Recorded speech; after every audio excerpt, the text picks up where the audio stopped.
A woman thought to be dead returns, but not as the naive heiress she once was. Now, under the name Yuan Qian, she storms into the Lion's Den, a high-stakes casino run by the very man who haunts her past, Shen Yi. Her mission is simple: reclaim everything that was stolen from her. One gambler, displeased with his luck, is swiftly put in his place by the casino's matriarch, Sixu, who calls for a new dealer. This is Yuan Qian's cue. She makes a stunning entrance, her fiery red dress a stark contrast to her cold, determined eyes. With a flick of her wrist, she commands the table, declaring that the winner gets her as the prize.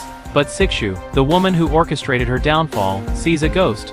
She remarks how much Yuan Qian resembles a fae. The arrival of the casino's true owner, Shen Yi, sends a ripple through the room. But Yuan Qian, ever the strategist, uses this to her advantage, immediately drawing Shen Yi's gaze. He approaches, plucks a card from her dress, and dismisses it as a mere 3 of spades.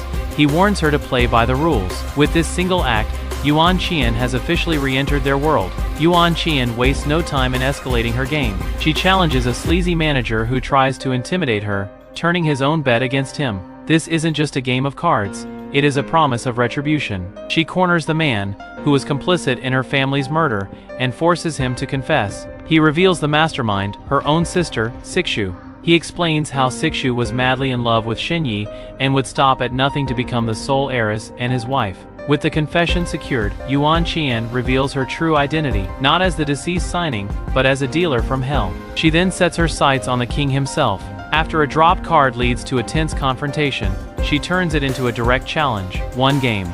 If she loses, she removes an item of clothing, but if she wins, she takes the main seat at the table.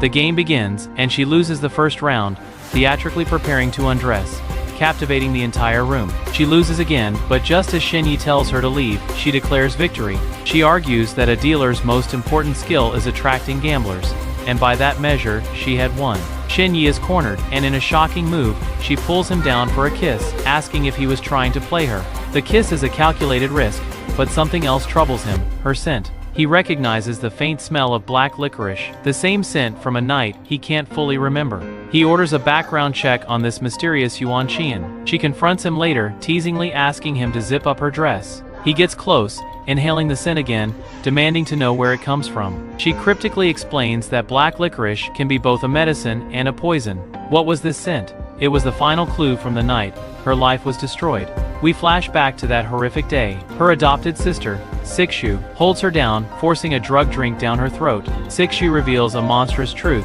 she has already murdered their parents. She did it all so she could become the true and only heiress of the Jiang family. Signing, weakened by the drug,